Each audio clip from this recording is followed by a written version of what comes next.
We are live. Welcome to She's All Over the Place.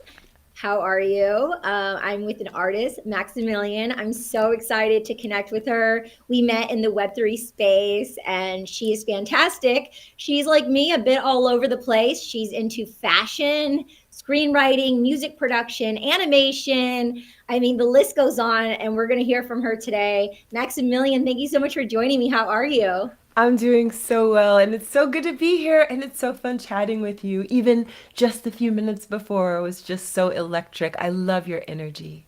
Oh, thank you. I appreciate you. You have an abundance of energy as well. The piece behind you is really cool. Did you make that or where's that from? Yes, I did, and I even built the frame. There's a hilarious video of me doing it because it was like the first time that I built a frame because I wanted a frame larger than what I could find, so I got in there busy building it. And yeah. Cool. Oh, well, speaking of frames, I was on Farcaster and I saw you had like a free mint of a frame that you did and for these like cool glasses. I followed you. I think I did it correctly. It said like mint for free. I did. It said it was successful. I don't know where it goes. Where does it go? In my wallet that's connected? Yes, it goes into your wallet. Woo! Okay, so Yeah, I'm I gonna have check the some. wallet later. Yeah, I have some more free mints too, so don't miss those free mints because usually if I make a mint free, that means it's going to allow access for something later. I always want people to have access, but also I want things to stay valuable. So if I do a free mint, sometimes I may limit the amount. So if you see a free mint, hurry up and get it. Yeah, I think I did it correctly. I have a burner wallet set up for, or a hot wallet for protection. So Smart, DGen. yay! But I'll definitely go check it out and see if there's and then collect the other free mints available. We're gonna have everything in the show notes below. But I see you have a couple pieces of your art that we can collect. One's on Zora and it's glitch art. Let's talk about. I love glitch. I actually am releasing a song soon. I'll tell you all about it later. But let's talk about your glitch art.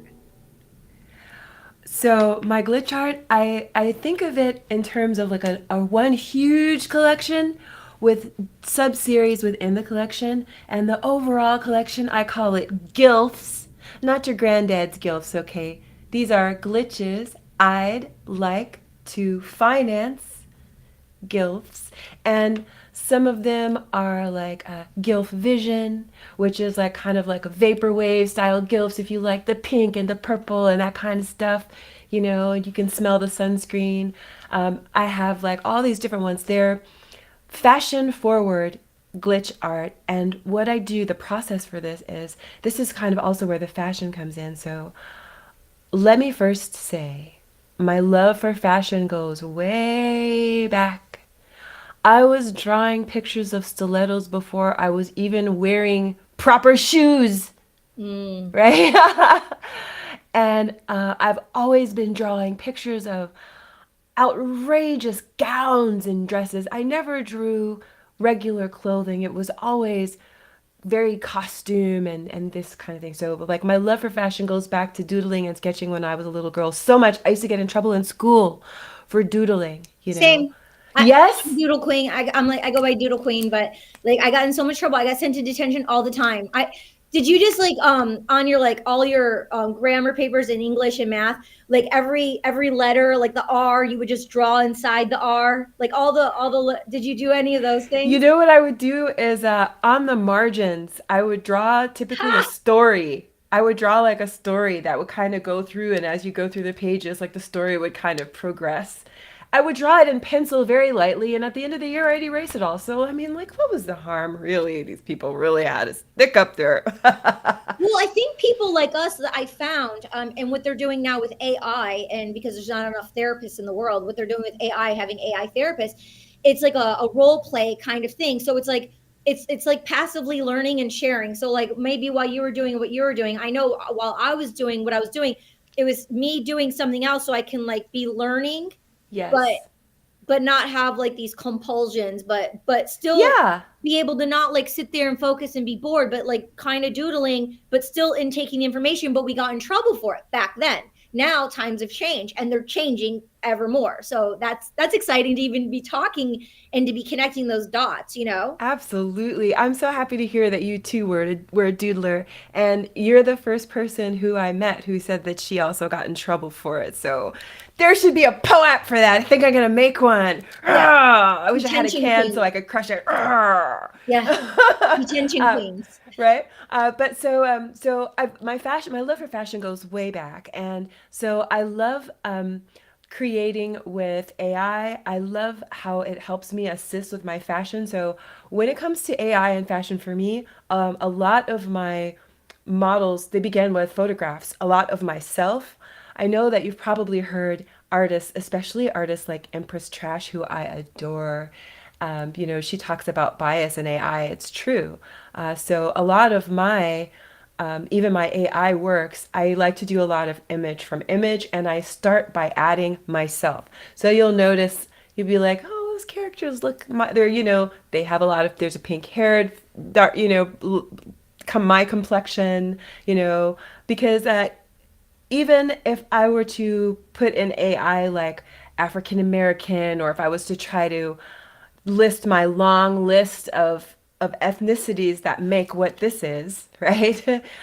It's not gonna All this make goodness. right all this goodness, right? AI is not gonna make it look quite like this, not exactly, unless I put a picture of myself and tell it that's what this is, But and I it's so can. cool to take the AI with the actual human element, if it's you. Not everything has to be so AI. It can be. I do the same thing as a model, as a not just a model, but as a role model, as a creator. I have millions of images of myself. Of course, you need to include yourself. You're gorgeous. Like, why would you exclude yourself from your art? Like, that doesn't make Right, sense.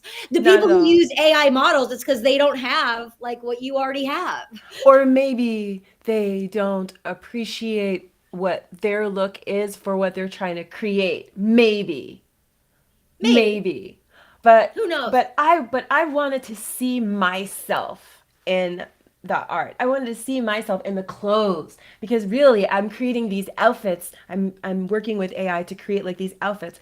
So like my AI fashion is a combination of, I use Procreate, and I will use my digital pencil, right? Oh, And it's a and whole I'll do conversation. a suit, and then I might collage a face, and and then I will, AI is an amazing like healer. If you're a Photoshop user, you know about the healing tool. So AI is an amazing healer. You can make a damn ugly collage, and with good prompting, AI can really help you bring to life something really, really close to your own vision, especially now. Here's some galfa. That's alpha from a gal. If you really want to level up your AI fashion, Yeah. you know, find out the names of like the obscure sleeves and cuffs and folds and things. And then when you talk to AI, because AI knows all of that stuff. Yeah.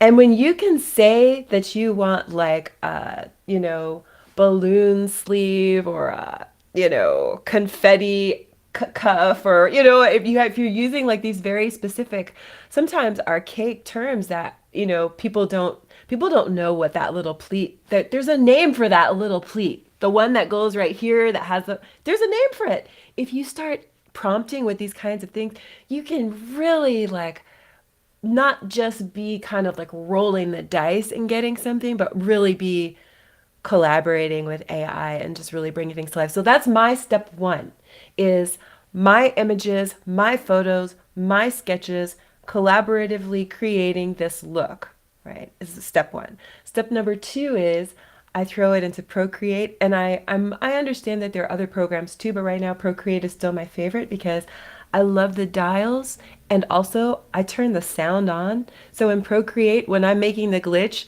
I have my headphones on and my Procreate goes or it's like when you do the slides. So for me, it's all so visceral because I have a bit of synesthesia as well, and I And often, sensorial, like you feel it. yeah. Like your body will feel like that. So Yeah. like not only is it visceral, but it's sensorial. And from my acting background, we get into our heads, but everything comes from an intuitive hit of an emotion, of something Yes. that we feel. And so Yes. by you hearing the sound of what you just said, it just makes you like immerse inside of it. Yeah, and hearing that sound and watching the colors go and like split apart like that is just like, and like honestly, they tell me when they're done, you know? Yeah, it's like And it's like a guy liking like cars and the Formula One and the sound of roar, the however the cars sound. I like it too. Amazing, amazing. I love that. And for the listener tuning in, how epic for you to share that piece of information, because I will do it now. I didn't think about that. And so like I went to the Met, Alexander McQueen, when they had the exhibition for Alexander McQueen, like my fave, and his cuts and designs and his pleats, and it's so specific. And he was so specific about the curve and the areas of like the most sexiest part on a woman, and he knew women's bodies so well, although he was gay. But anyway, I think it's so smart. And like Rodarte, and they do like avant-garde and like goth, like goth dust angel fairies, like that's so my vibe. So it's like now I'm gonna like research, right? And when I start to do that, which I haven't yet, so I'll be calling you, and one day when we get to like collab, and I'm gonna be on my digital pen in my I have Procreate for years. I've had Cringe personally, but I have my iPad with me, and I made a commitment to get past the limiting belief of digital artists. No offense. No, tell me. Um, No, tell me. Go ahead. Lay it on me, sis. Tell me. so Go what ahead. I'm so what I tried to do a few years ago, I would take I shoot photography images like around the world, and I'll take images and I'll put it into the Procreate and I doodle on them. So I had like this thing of like doodling dope art on images that I took photos of, which I liked. And I did a slew of them. And then I kind of like got out of the swing, being all she's all over the place. And I've had such a cringe from doing digital art, but it's like I've had storages, and you get the materials for live painting, which will always be my heart and soul, like feeling the paint on my hands and like plopping it down, and I do three-dimensional art. But the thing is, like I travel a lot and it takes up a lot of space to do that. And so I've had restrictions, but I made a commitment that now through the summer I'm going to do digital art and see how it goes. But I also admire a lot of the digital art that I see where it looks like paint strokes and it looks like a real life painting. So I want to expand and see where I could go with that. And so I'm excited to do that with the that's why I was like, when you said the pen earlier, I was like, I just charged mine up. It's with like, yeah, I'm all in. I'm all in with Oh, the pen. And with the iPad, and yeah, I'm good. what about what about 3D digital art for you? I haven't done that. Let's talk about 3D. I do Yeah. glitch. I do glitch like in Prequel app. I made some glitch art. I'm a glitch girl. I'm total glitchy. Shout out to Prequel. Empress Trash. You said her name a bit ago. Love Yeah. her. We spent the solar eclipse together, IRL.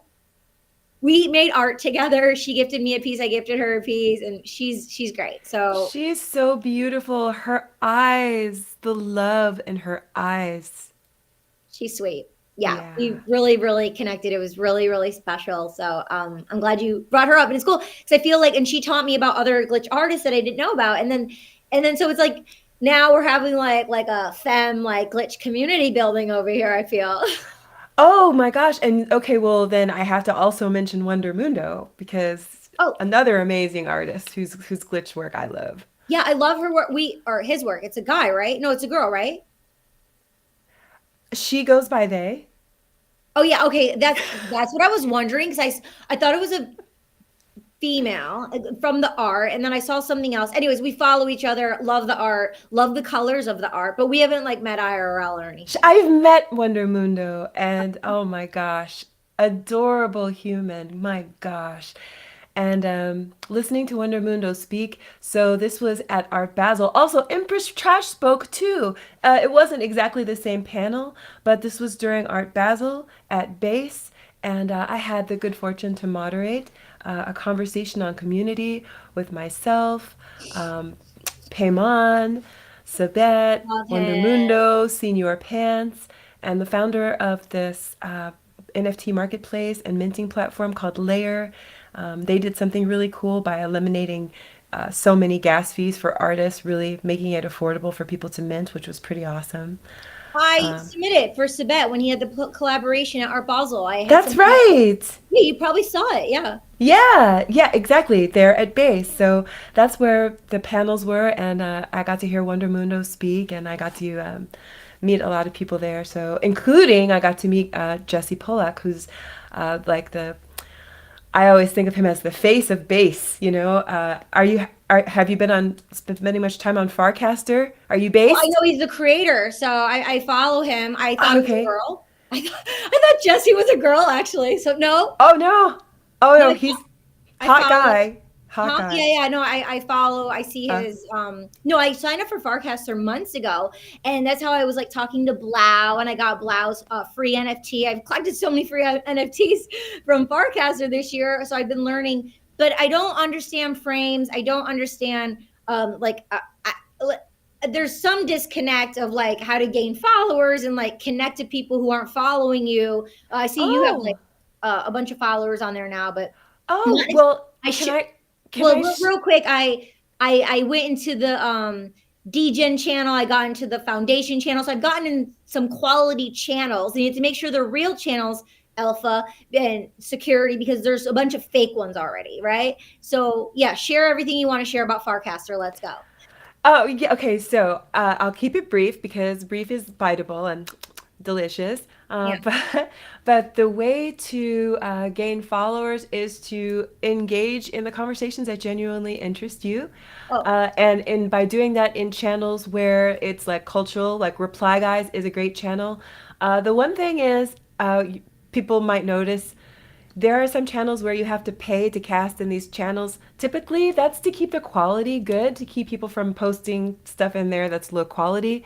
I started a few channels that people can post in. They're brand new, like I actually just launched them. I'll tell you what they are. And the reason why I created this is because as Farcaster grows, the channels are going to get huge. I mean, like every day I look and the channels are growing by the thousands every day. And if you have a channel that's got 100,000 people, are you're going to run again and get into this problem of are you getting seen? And it's great because you have an opportunity to share a piece of content in multiple places, but with a different context, right?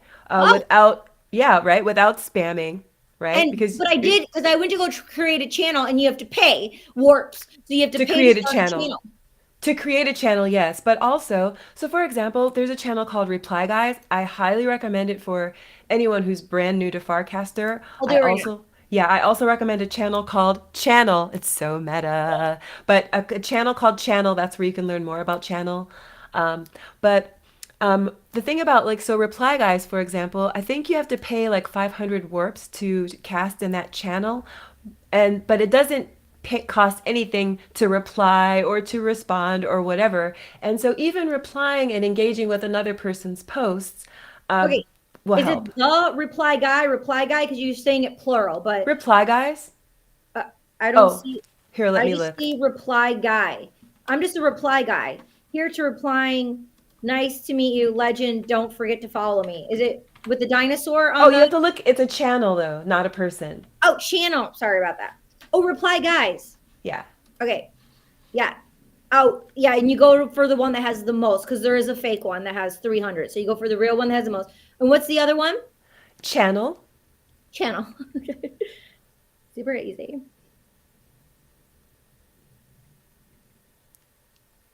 So, okay. So you have to pay in the channel or channels? It's the Channel. what? Yeah. Is it white? Yes, with a Okay. So there's slash. only 926 people in that one. Is that correct? Let me see. I think so. It doesn't say that it's about channels. A place for meta channel That's discussion it. and That's channel it. ideas. That's Okay. it. Uh-huh. Yeah, but there's a second one called channels. So I'm That's saying that. probably that's probably a good one too. That's probably a place to introduce a new channel that you created. So like people Oh, are like that's what I'm saying like and now let me tell you so I also created a channel. It's brand new. Like I just launched it called Art of Women. I haven't even like invited really people to join it yet. So this is the alpha again. Boom, boom, wow. the secrets. art-of-women, and anyone is welcome to post the art as long as the subject or subjects are a woman or women. So I want to, so just imagine someone scrolling and it's just art of women, just women, women, women, art of women. Smart. I love that. I'm Yeah. gonna join it. Thanks for Thank you. letting us know about it up front. Thank you. And there's another one Wait, I'll too. do it right now. What am I doing? I'm like, yeah, I'll join it. I did the other two. Let me just do it right now. There's The another one too that's super fun that I wait, created. one second. Oh, okay. Art of women. Art of women. Thank you for joining my channel. Art, and it's not with an X. WEMN. WOMEN. Art of WOMEN. I don't see it. Art of woman. Art-of-women. Wait, It's a art. channel. It's a channel. Yeah, yeah, yeah. Oh, you do a dash. Uh-huh. Oh God. Or you go into the search, you can go into the search bar, but it's a channel, not a person. What's up with the dashes? You mean this? I can't Well, find it. I'm on channel. I really can't find it. really? Well, I'll Art? send it to you. Yeah. Okay. Art of Women. It's I'll put it in the show notes too for yeah, everyone. put it in the show notes because it's there because I've been posting, creators posted in there. Um, Word. and the other one I started is Vogue Animals, which is animals dressed in clothes. You know we needed this. Okay, cool. You know what? Real quick, I did a campaign for Neiman Marcus one day. It was like a 2-3 day shoot with the creative director from Neiman Marcus, and I was the main model. And on the shoot, they brought two vans of dogs, and they had dogs dressed up in different outfits with me in different outfits with the dog and the shoes and the handbags and all the campaigns. So maybe I have her information. We could reach out to her for some like kind of collab or something. That's adorable. I was Please. That's so cute. Oh I my was just God. thinking last week because she was getting married, she was going to Bali, and I was like talking to her about Bali, and we had such this like cool connection, and well, like we stayed in touch. But I was just thinking about her last week. But so this is like dreaming and manic because I was like, oh, I would like to do the Neiman Marcus campaign again. That paid well. Like it was good. But yeah, no, perfect. Maybe let's talk about it later, but let's put like together a one sheet and I'll reach out to her because they do campaigns all the time. That would be so fun. Yeah, so, I create these channels to share like because I know I'm not the only one that likes to put animals in clothing. So Oh, I like them and send them to everyone. I sent 5 to like Janine Penn today, to different people of, if you look at my stories, there's this the New York Yorkie girls, and she's first class, like sleeping, traveling the world. Anyway, yeah, there's this one Maltese in a sink doing a spa, and you're putting the rose petals and like giving the dog like a dog. It's genius. I'm all about it, and it's big and people love it. Smart. I love animals. Animal companions are the most special relationship we can have in this world, I think. So do you have animals? Not at present, not my Oh, own. I belong to all animals though. yeah.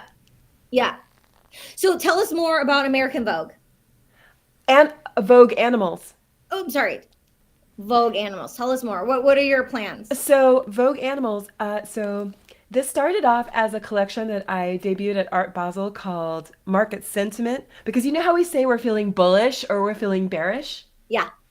So it started off by me kind of like, I was in my fashion mode and I was kind of, farting around, creating like memes, right? Because I signed into my trading account. And when you sign into your trading account, it asks you every day, how do you feel about the market today? It, like this, like this, or sometimes it asks you, but it's asking you like, what's your thing? And so I was like, oh, how am I feeling? And then I was like, I'm feeling like my whole head like turned into a bull. Yeah. So Yeah. I created this whole series of like high fashion with animals and I explored different things like some of the animals have animal hoofs but like human legs and torso. Some of them I explored the animal body standing on 2 legs. On some of them, they have the full human body, but with the animal like head. Some of them have human hands. Some of them I created a combination of like furry, like super furry hands, for the bulls, right? And so I wanted to say now, technically bulls are guys, right? But girls can feel bullish too. So some of my bulls are girls, okay? And they're Yeah. still bullish, okay? There wouldn't be male bulls if there weren't female bulls. Well, female bulls are cows. Oh, got it. But so it's kind of my little it's my poetic, I'm taking poetic license because you can see some of the bulls are clearly women. You know what I mean? So I'm like, and my whole joke is, girls are bullish too, ladies are bullish too. And then also I have high fashion bears for when we're feeling bearish because it's not always a bullish market, okay? So And that's your where, stilettos. yeah, Can and I animals mean, wear stilettos? um, most of the bears are in boots, but some of them are in stilettos, even open toe. Yeah. I mean, I really went there. Some of them are even in lingerie. I It's a love that. fine line. I It's a need more fine line. lingerie in my life. Like Oh I my God, love me too. lingerie. Me too. So I Asian provocateur, I think, is just. oh, like all day. I mean, ugh. Anyway. Yeah, so did you see Poor Things? Emma Stone won the Golden Globe for Poor Things. No. Okay, so the director, he's Greek and he's super amazing. But in Poor Things, please watch it. In Okay. Poor Things, you're gonna see it's a long movie. It's more towards the end, but just watch the whole thing. But when you're describing what you were saying with the animals and half human, half animals, he puts that into the film What do you mean? with chickens and he'll take certain animals and a half of one animal, a half of another animal, and put them together, and they're in the film with the actors on the What set. are they doing? No, you got to see the film. Okay, I will. I No, have to now. brilliant. Like it's a great role. So it's anyway, yeah. So she knew about the project for 4 years, and because of the pandemic, she lived with it, and it like drove her crazy because she was like birthing this character and she was holding on to it for 4 years. But I mean, she won the Golden Globe for it. But amazing. You'll like it. Greek director. Yes. Well, I wrote it down, so I'm looking forward to it, especially since you told me that. I'm like, oh, I have to see it now. Okay. Another one. Did you see Saltburn? No? Okay, my favorite film, the music is, and I know you're into music. We're Yeah. gonna go all over the place, so we're gonna dive into two areas next. But write down Salt Burn. It's so Done. hot. It's so good. Oh my god, it's. I Saltburn. want to be in a movie like that, and I want to make movies like that. Um, Okay, I'm gonna put an asterisk it's by a it. female writer and director, so you're really gonna vibe with it. Like if you need a list of dope movies because you're a filmmaker, just I'll give you a list. But let's circle back around to you were the moderator at Art Basel, and you think going to conferences like people have a cringe or they're like I'm only going to side events. Let's talk about why you think right why you say the importance of going to conferences. Why is that for you, and what do you want the listener to hear about that for? Well, when I say going to conferences, I don't necessarily mean the official event because the side events is where the cool people are. That's the GALFA. And the conferences themselves, I think, are really especially useful for people who are brand new, for people who are, and I know we're all learning, we're always still learning all the time, but especially for people who are new, if it's your first year in crypto, go to all the conferences you can. I think you'll learn a lot. For me, I think it's more about networking and partnerships and finding my people and finding people that I can build and create with, finding the partners who have not, I won't even say the same. I'm not looking for people who necessarily who are like me, but people who are companionable with me, who have an aligned drive, right? Or an aligned vision. We have aligned skills, which may mean that someone possesses all the skills that I don't, and then I have the skills that are their weak points. We're aligned, right? So Yeah. these are the reasons why I say go to conferences, because conferences are there on very specific things. So, like, when I go to these conferences, I know I'm going to find my people. And I can even dial it down to the niche. I can go to a specific talk and know exactly those people there are interested in that Yeah. talk. And I can figure it out. I don't even have to. I mean, like, and it depends on the conference. Here, let me give you some deep Galfa, right? So for artists, and it's not only conferences, but also like other type of events. So like the Las Vegas, what is it called? So there's like design conferences and stuff like that. CES, the Say it tech again. one that's not Web3 led, the Oh, tech one. CES. CES is amazing, but actually, I was thinking of there's a Las Vegas licensing expo that happens every year. They have it in Las Vegas, they have it in Hong Kong, they have it in all these different other cities. But I went to the one in Las Vegas, and it was amazing. I mean, when you go to, so what I'm saying is, it doesn't have to only be conferences, it can also be expos and places like that. What's amazing about the licensing expo is that they make so much data available to you as the attendee. You can look and see like all the different brands that are going. You can set up meetings. If you are an artist and you want to make money with your art licensing is something that you might want to look at, and a licensing expo is like a place to do that. Look how But smart you are. I love that. So yeah, an arson art licensing. What is that? What does that mean, and what does that look like? For the person who's hearing it for the first time. so art licensing would, so I think for most people the ideal when they think of the ideal might be that they would have an agent, and that agent is licensing their art, right? That's really what art licensing is. Like that people are likely close to familiar with. People are familiar with this concept of having an agent. So art licensing is kind of like you have an agent for your art, right? And there literally are agents that license artists' artwork. And when you go to the licensing expo, you'll see them there. They have huge fancy booths and you see all this cool art and you go, wow, what is that? And then you find out they actually represent artists, and they're there to meet with big brands and sign deals with their artists, sign those big brand deals with brands like Target and so on and so forth. When you see, oh, like I say Target, so I'm from Los Angeles, and usually Target has like some huge, it's on the side of a building somewhere, usually at some point. Somewhere in LA, you're going to see some cool ad from Target. You just have to, you know?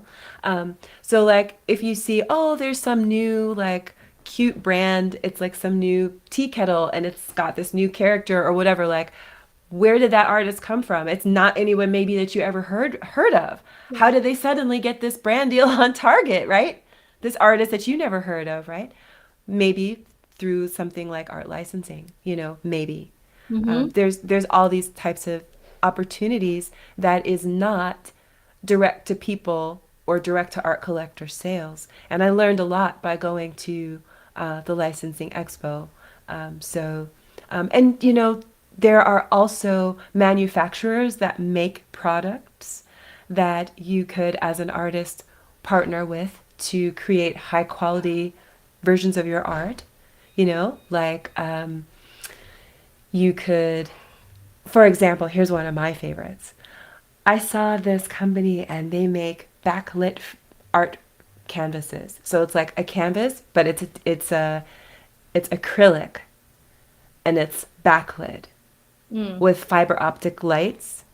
So it's like it's not digital, it's just lit. So it has the vibe of being alive and moving, but it's not digital. So it's a lightweight piece of art. Digital frames can be very heavy and they require special installation and they also are very expensive. It's not inside everyone's budget to have a digital frame. So, Like you said, they're heavy. yeah, right. So this was, I thought, a really interesting like alternative is having art on acrylic and then having it backlit. Of course, if you're an artist, if you wanted to, you could build this yourself. But if you want to scale, you want to partner with a company that does it. And so you can come up with these partnerships and make these partnerships when you go to licensing expos. So conferences to make partnerships with other artists and platforms and blockchains that can give you the financial and technical support that you need, and also help give you the media support to help you become visible. So important. Yeah. I love that. And I think like maybe have all your ducks in a row. Like maybe because what happens when you go to these places, they want your deck. They want your one sheet. They want to see something. So maybe have those things lined up. So then when you're net high level networking, it's like fire lightning bolt in the moment. And so you have everything prepared. Not everything, but if it's like one or two things that you're going to pitch to and then like sow seeds for a collaboration, sometimes you have to strike while the iron's hot. So I found that going to a lot of high level networking events that it's important too, because people are like in it to win it and they're looking for brand partnership deals. That's why, like you said, that they're there. They're looking for you, like the listener, the person who's tuning in to show up. And that's the most important thing is showing up. You know, we don't have to get into codependency issues and, you know, all that right now. But thank you for sharing the importances of conferences, you know, communication and, you know, the connection and why that's really important. Yeah, that's, thank you. I appreciate your wise words on that. It's an important element to, you know, how we grow as individuals and in business and how we relate in communication in business. And I love that aspect because I know a lot of people are on the forefront of it, but then I know you can, you know, once you don't want to sound like you're preaching to the choir, but it's an important voice and an important element to being a part of, you know, what we're all building together and like what's happening in the world. So let's shape shift into music production. So let's hear everything about music production, songwriting. Tell me more. Well, music production. Well, let me first start off by sharing my cred. Like the things that I would like to know first when someone starts talking about music is I want to know like what kind of tools do you use, right? That's like the first question that I always want to know. So I use PreSonus Studio One. It's my favorite. And I have a bunch of microphones. I have MIDI keyboard controllers. I play instruments by ear. I did take lessons when I was very young, but because I could play by ear, I just was faster doing it. And I just, I've always been a bit of a hacker, even when it comes to music, you know. You know, I'm very much a studio like noodler. You know, I use all the tools. Like, I love Wave audio plugins. I love tools like Ovox that allow me to do things like, and you know, I don't use this tool as often as I thought I would, but it's only a matter of time. But it lets me do What things are you like, on a laptop? Like, what do you do it on? hold on, I'll tell you. Okay. This tool like Ovox, for example, is a plugin. It plugs into Studio One. Studio One is software. It's a digital audio workstation. So there's like all these different plugins, and plugins like really expand. It lets you do all kinds of crazy things with your workstation. So using my microphone and a plugin, I'm able to hum or sing or like grunt literally or beatbox into my microphone. That microphone? Yeah, this one right here or What's the any. microphone called? I'm sorry? What's the kind of the microphone do you have?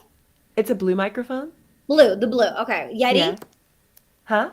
The Yeti, the blue Yeti? No, this is a baby bottle. Okay. What's so funny?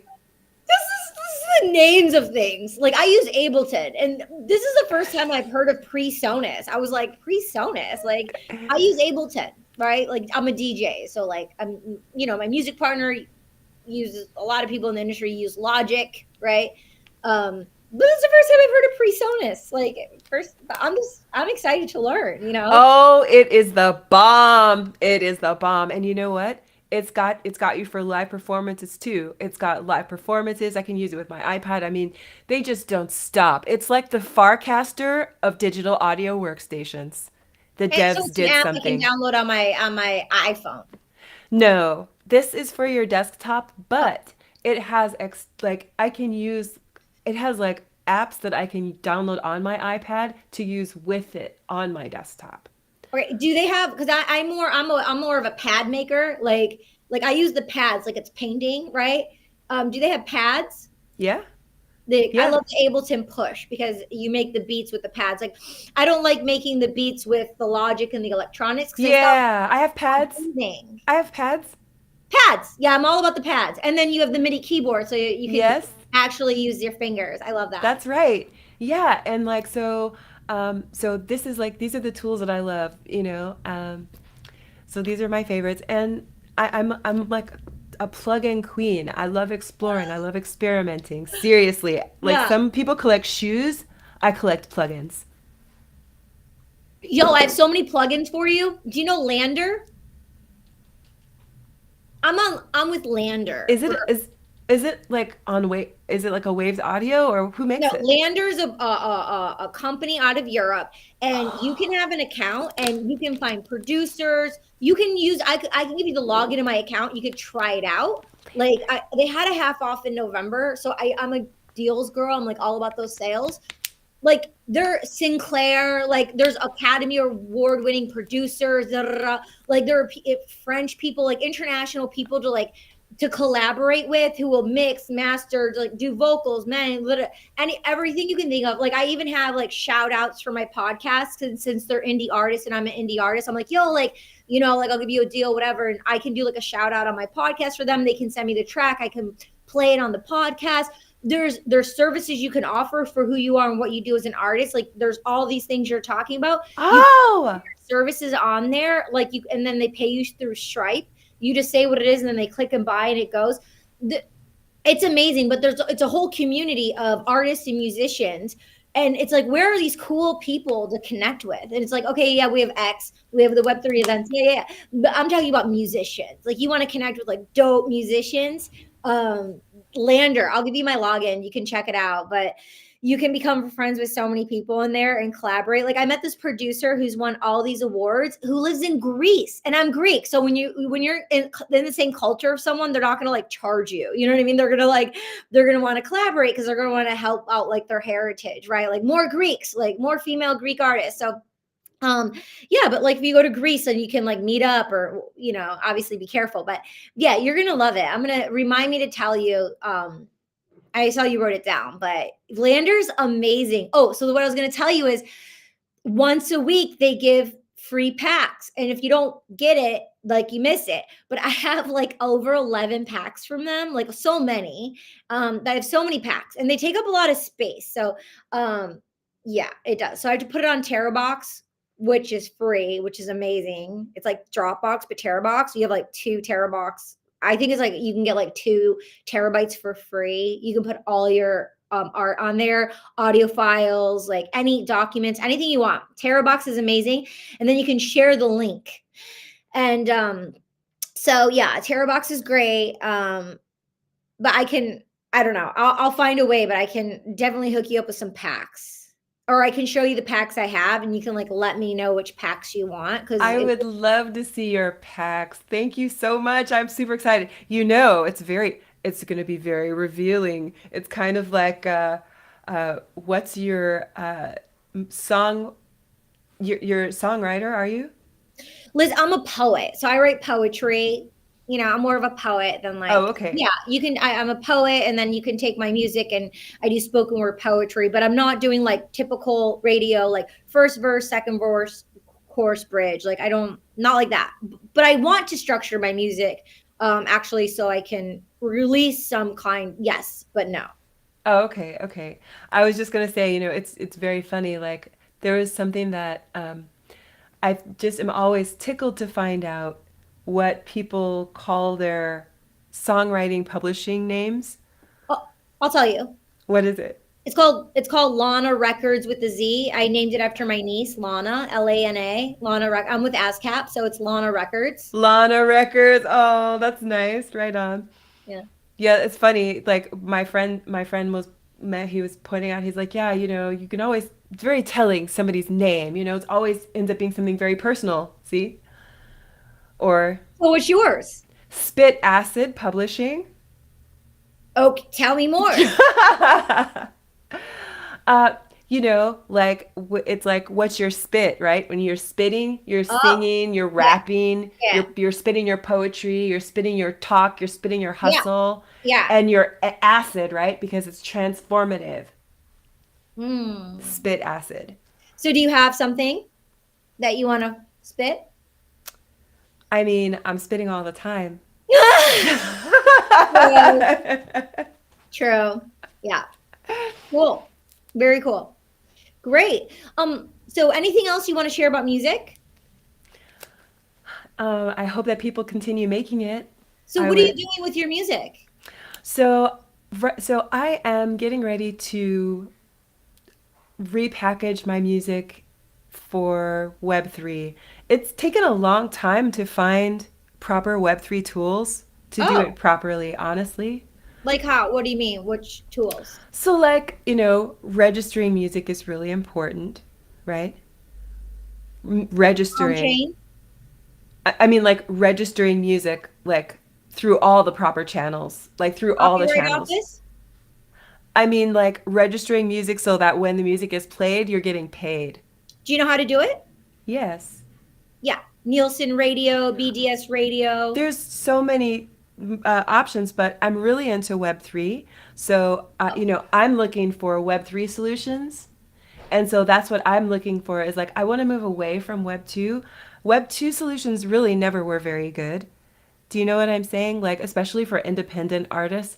I know so many independent artists who, they have royalties out there that could have been sitting in their bank accounts for years. And who knows if they'll ever come. Sound Exchange. That's a tool you see if you have money and any black holes they call it. Yeah. So, like I love that there are people working on this, but I'm really interested in Web3 tools. So, I'm now repackaging my music and getting ready to register it through some Web3 entity that I found.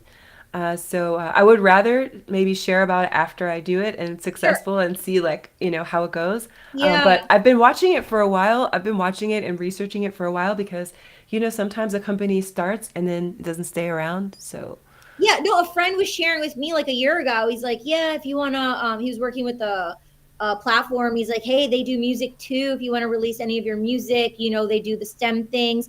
And I was texting with them the other day, and I'm like, yeah, what's that company that starts with an A? Because I'm gonna do this music release coming up, and I'm like, what's that music platform that says with an A? It's blockchain. And he wrote me back, oh, they went out of business. Audius? Probably, I think so. Okay, well, so let's talk about this anyway, right? Let's talk about this. This is something really interesting. As do you collect music? Yeah, on Sound XYZ. I'm a Sound XYZ artist. I'm about to release 31 tracks on Sound XYZ. Do you collect music in other places? Besides Sound XYZ, I collected Timberland's first music video. I was the first female, the 11th artist to collect when he dropped his music video. Snoop Dogg, I collected some of his. Uh, sp- um, um, Spotty Wi-Fi, I collected some of his. So I've collected some music, and those weren't on Sound; they were other places. So, I'll how do collect you yours. how do you listen to or how do you enjoy those when you feel like watching that video, how do you go and enjoy it? Well, on the video, OpenSea, on the music I've collected, same. Like just So you go to OpenSea to listen to it or to watch it? what I don't. I mean, I do. I like once or twice, but I don't get to listen to it like I would put it in here and just like listen to it. No, but in my But heart, would I know you? in my heart, I know I collected it and I know the song. So, but what'd you say? But would you? Fuck yeah! I want Okay. to, of course. Okay, so now this is where we're at. This is a really important thing to note is that music NFT situation right now is not ideal and it still needs to be massaged. And so the question becomes how would you like for your fans to experience your music? And the answer I feel begins with how do you like to experience your music? And then the question becomes, how do I create the experience I want to have for my music fans? And this is the question that I've been answering for a while. And then it's like, who are my fans and how when are they enjoying music? Because, you know, I got some feedback from the different types of content that I create. So in addition to being a musician, I also am a storyteller. And one thing I know is that a lot of times people are listening at the gym. Oh, yeah.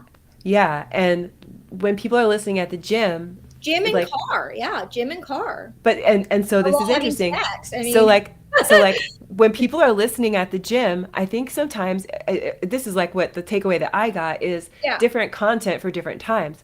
Like when someone's at the gym and they're working out and stuff like that, they're maybe not as likely to listen to like some deep, thoughtful NPR style like show on art that I did, Yeah. or unless I know that's where my listeners are listening and then I make it appropriate for that, maybe by adding music or bumpers or keeping the energy level high Yeah.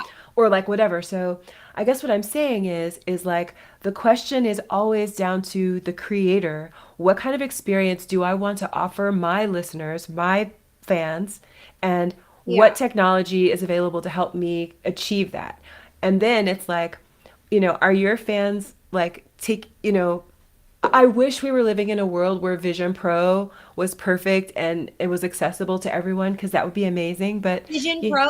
yeah, like I mean, I wish it was a world where everyone was taking in our music in 3D, like taking it in all the ear holes and all the eye holes and all the getting all of us like. But the truth is, this was I thought very funny. A lot of people are listening to music on earbuds, and I think that's something to take into consideration. I have these. These are the Ferrari of headphones. These Sony's over here. But when These are you listen to music, are you listening only at home? no, no. I live in New York, so I take them with me when I walk around. Oh, you do. What? You wear those walking through the streets in New York. Yeah, they go everywhere with me. On the plane, I listen Well, on the to plane for sure. on the plane. These are noise canceling. I'm so sensitive. So yeah, no, I listen to these everywhere. I take these are with me. Listen, I'm a recording artist. Like I do voiceovers. Like I could get called at any second, which I do. So, And I edit podcasts. I edit my podcast in these. Like the sound is so amazing. So I do everything with these babies right here. I listen to my podcasts, not my podcast, other people's podcasts yeah. on these babies. This is my baby. Yeah. So, like, most of the people that I know are listening on earbuds or headphones and they're on a mobile device, right? And so, my point is just that when it comes to NFT music, or I like to say on chain music, I think it's really important to like know people would just like you, just like I would like to divorce the content from the platform. Because, for example, when you're on a plane, you can't access OpenSea, you No, but know? over 6 months ago, I remember hearing there was a company that it was like a streaming for it was like Spotify, but for blockchain music Yeah, but there's a problem with that. to stream I your mean, playlists, there's the all music you collected. yeah, so that was like a big snafu. There were a lot of artists that didn't like the fact that they were, some people took the perspective that they didn't give permission for their money for their music to be streamed, No, right? no, I'm saying you make a playlist for the music you've collected. Oh yeah, that's cool. But what I'm saying is like you're still like on this platform, and what I'm saying is like as a creator, I think it's important to be able to divorce your content from a platform. You don't want your content to be married to like a platform. If the platform goes out of business, just like your friend told you, right? Yeah. Now what are you going to do with all of your stuff? Or if the platform they suddenly change their policy or they decide that your country, they don't want to support artists in your country anymore. That happens to people too. Oh yeah, I remember it happened. Like, wasn't it Foundation last year, where like all the European Iranian artists and uh, they couldn't like use Foundation anymore. I think it was a platform where like It's a tragedy that we've seen happen time and time again. But my point is, we know that this happens and it will continue to yeah, happen. And so, by being an on-chain artist, you have the opportunity to extract your music, or to at least allow the collector to extract your content from the platform by making available another interface for them to get the music, or for them to download the music, or by also, I'm a really big one on this, collector education. Do you want your collectors to download your song, to download your video and put it on your device? Tell them so and teach them how to do it. Teach them how to be stewards of your content. That, I think that's like something really cool, you know? yeah. I think this is an important topic, and I wasn't expecting to talk about this, but I'm glad we are because as an artist, I've been, frustrated and halted and wondering some of the things that you've brought up. So I'm really grateful. Like I mentioned, I'm releasing a community project just for like the love of music. Like I'm not charging anything for it, and I'm releasing 31 tracks. But what I was gonna do was just take my Box link and put it in the unlockable. And so the music that person's gonna collect, then they have the unlockable where they can then download it, right? And then they can use it for their art if they want to put it on their blockchain art, or they can, enjoy it, or they can use it for like recording lyrics or whatever, and then them completely, being able to use it, utilize it, no problem. And I'm just like gifting my music away. So Uh, you're releasing 31 Creative Commons track. You're releasing it CCO? yeah, exactly. Wow, that's very generous of you, Katie. I don't need people's crypto or money. Like I don't care for that. You know what I mean? I'm not doing what I'm doing to like make money. Like the richest thing we have in the world is nature. You know what I mean? Like that connection, like that's the most. I mean, obviously we need to eat and have a roof over our heads. But yeah, I just like my little girl dreams of becoming like a multi-billionaire, similar to Paris Hilton. If you saw her documentary, we were like spitting images of different circumstances, but a lot alike in a lot of ways. And I had this like illusion, and it was to, I grew up with a family like middle class, and so like it was like a lot of fighting about money, and it's like I always had a rule of like, no talking about money at the dinner table, because I just like I guess I remembered, I guess I had a disassociation. So like in my younger adult years, I would like not want I want to like break bread and like not talk about money at dinner table. And then I realized it was like a limiting old belief that no, I can have a partnership now. I can talk about money in a healthy way while we're eating. So I was able to shape shift through that. But for me, things change. It's like I am who I am now, and I didn't make what I thought I was going to make at a little girl, but I realized that was just protective armor for me to like survive that little girl. And there was before YouTube. And so with all the doctors I'm friends with all the lawyers I'm friends with YouTube, with all the neuroscientists, like, with all the education that I have, I don't need like all that money to have the free resources or, the interpersonal relationships. So it's like, we're not taking any of that with us. So I want to share my gifts. Like I want to share my art with the people. And if they want to co-collaborate and do stuff, that's cool. I don't want to charge people for my art. I just want the connection, and hopefully like, people love my art, and then, they can receive it and collect it. Cool. But yeah, I retired like wanting to like earn money from my art. Like it will just naturally happen. I mean, I guess that's with my art, right? When I say art, I'm talking about paintings, digital art, music, but I do voiceover. So it's like, but I have a team of 18 people who gracefully like book me, who put me out for on-screen opportunities, for commercials, for voiceovers. So, I mean, that's how I receive payment, I guess, in the world now of my art, because It's your art. that's a different art form, It's right? still art. Yeah, but I mean like with my music, like I'm not like charging people for my music. Yeah. Yeah. If they want to gift me NFTs or something or take me to lunch, that's cool. But, not Hmm. everything is about money or currency, right? Or crypto. Like, I mean, if you say so, there's nothing wrong with making money with music. no, no, there's nothing wrong with it at all. Like, Yeah, I mean, no, there are some artists who are making, great livings through their music, and that's great. I guess just with me personally doing so many things that I do, it's more of a passion for me. It's something that I love to do. Like I had a visionary of being like Britney Spears or like Madonna or like whoever you can think about, but I'm not that. I'm not them. I am who I am. Yeah, so I guess everyone has their own intentions and goals. But no, it would be amazing to see, are you going to build it? Are you going to find the tech people to build it? Like it would be great for tech people to build that need that artists want, especially musicians, because music is a big part of who we are and what we do in a society.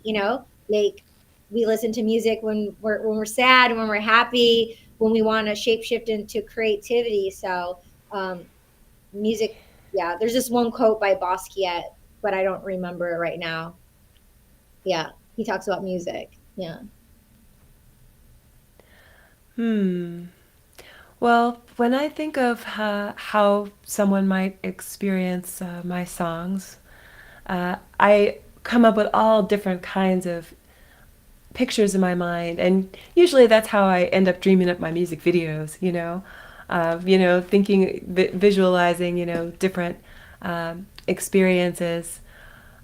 I'm a big visualizer, Mm. so a lot of times I approach my music making with an emotion in mind. I definitely have an intention, which is usually to, transform, to go from one emotional place to another. I think music is like a great emotional set point that allows us to instantly feel playful or instantly feel better or happy. I mean, like, I don't care if I have the flu. If you put that Bubble Butt song on, I'm dancing. What? I don't That's know what's the up. bubble butt. What's the bubble butt song? What is the what Watch are, the video. bubble butt? Major Laser Bubble Butt. I just made two songs yesterday. With Major, I know the song. Of course I know the song. I just didn't know the name of it. I just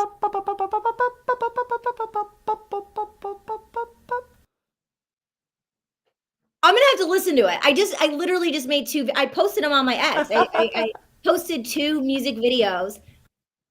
I love Major Lazer. I mean, that's the kind of producer I see my. Oh, and then like a G6, like a G6, like See, okay, so I know your jam. So like that's the emotional set point. So that's why music is so special. So, when I was thinking about my career as a musician, my desires, you were talking about how your goals changed as you matured through your art. yeah. And my desires changed as I got deeper into the business. I started to learn what I didn't want to do. And also, I was like, oh, so I want to like live a certain lifestyle. For me, it's about lifestyle. And part of lifestyle Yeah. is creating and creating how I want and at the level that I want and sharing it how I Yeah. want. But it's also being comfortable and like, being able to make the art. And then I realized like I can achieve what the real goal, which is the lifestyle, the creative lifestyle, and actually being able to have the freedom to be creative by exploring these other creative verticals like music placement. And then I was like, oh, whoa, the door for that. Oh, wow, how do I get in there?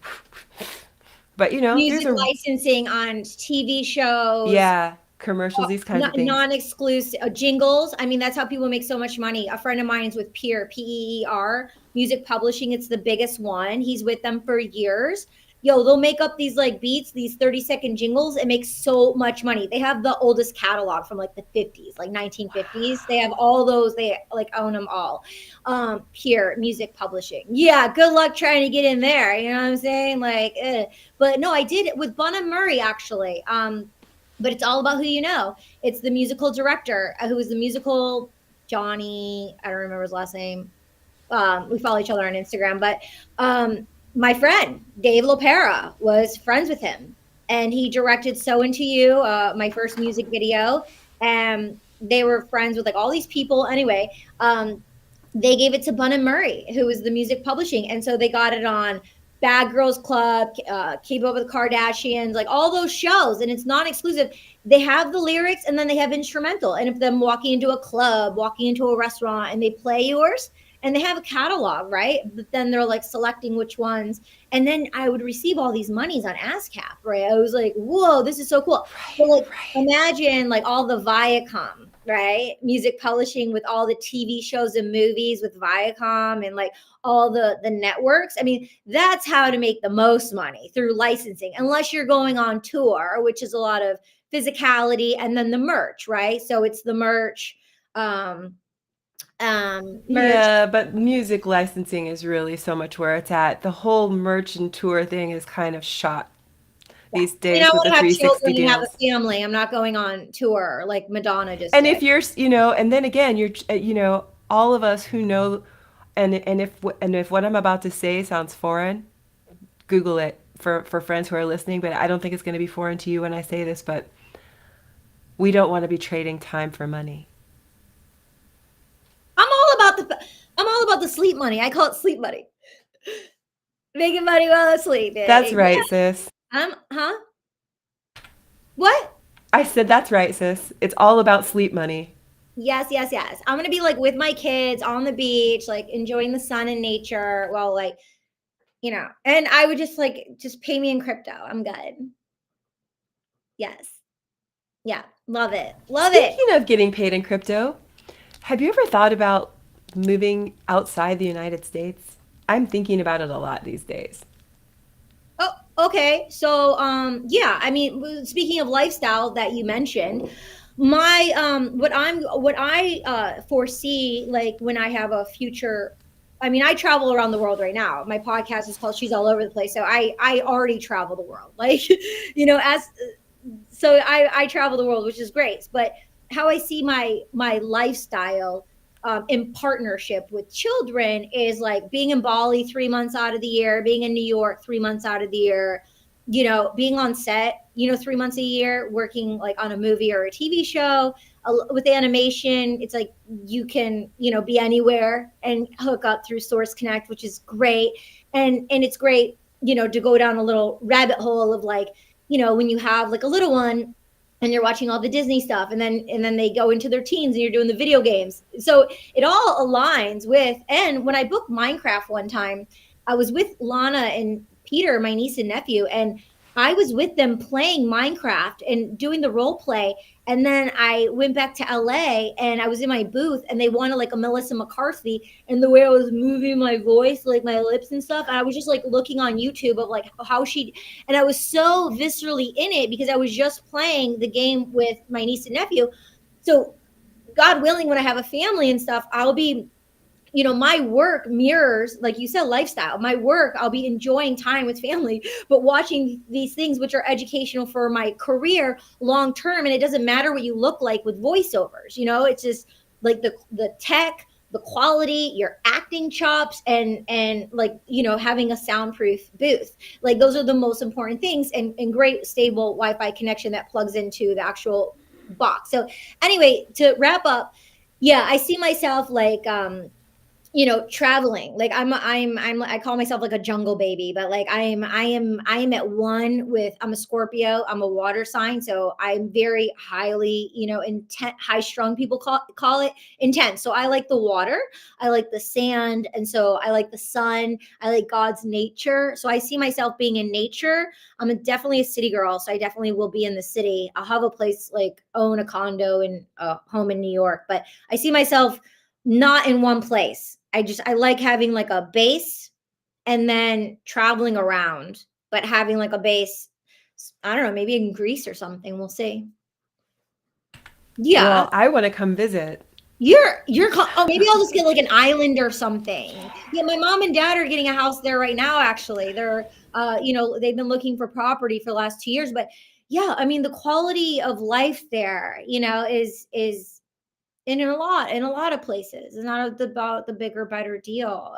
A lot of people who've made so much money, like the multi-millions or billions of dollars. Like when I was in Cornwall, And I went to this one place for this beautiful Michelin restaurant where it was like a 5 hour dinner. And we go to the restaurant in the taxi cab, and there's cows, and it's all nature. And I met this like amazing screenwriter who's this like massive screenwriter, and he lives there. Like people who like, have a certain quality of life, they make all the money, then they go to the farm. They go to like the country, they go to the nature, they go where it's quiet. Like the most like sacred expensive monies that you can make in the world is in nature. It's with God's grace, which is free. So, that's I think nature is the most important for lifestyle. It definitely is a luxury. Yeah. I I explore nature as a luxury in my show Superkind. It's a futuristic show where everyone is obsessed with nature. So like it's all about like nature, everything. If you have a lamp, it's the mushroom shaped lamp. You know what I mean? Like if Ah! no, you don't want carpet, yuck. You want lichen. If it's real, oh my gosh, that must have been so expensive. Like it's all like people are just totally obsessed. Like bark on your walls. No, it doesn't just look like bark. They've actually found a way to grow bark on the wall. Like, because I feel like nature is so fascinating. It's so beautiful and it's perfect in its Wow. imperfection. It is Yeah. the ultimate luxury, right? All of its textures, all the different little, I mean, like, you ever look very closely, even at like a flower? And you go and it's got like little freckles, little dots, and then it's got little strands, like little whiskers, and then the little frilly bits, and then you look even closer, and it's got these little fine hairs, and it's like there's like the natural world is like this fine art that's all around us. And so one of the things that I loved exploring in my series is like what would furniture and everything look like if the designs were heavily influenced by nature. And the reason why is because in the future, people recognize what a special like treat nature is. And so everything is like created to emulate the highest, which is the natural world. So I I love really enjoyed it. I Yeah. love it. So, talk about your animated series. So, the tools, like, where are you building this animated series?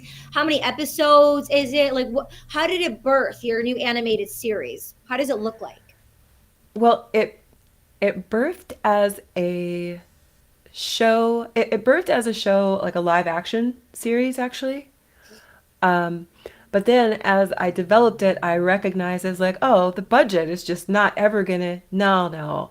And Ah, then I yeah. went to a conference and then I learned about how I could build any set I wanted to digitally and then I could, bring it all into Unreal Engine and film it.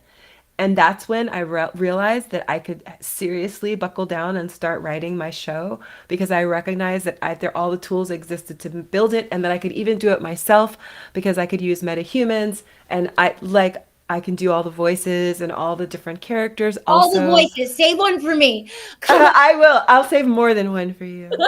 Yeah, yeah. So, so this is why I say it was going to, and this was, I'll tell you what it was. It was the NAB show. NAB show, NAB, the National Association of Broadcasting.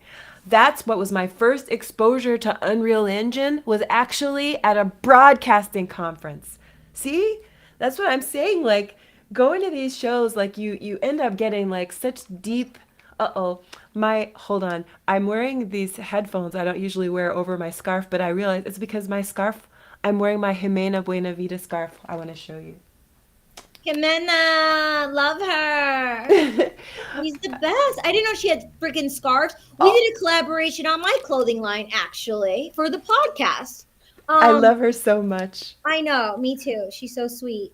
No, I Yeah. need one of those scarves though, and like immediately. Are they long?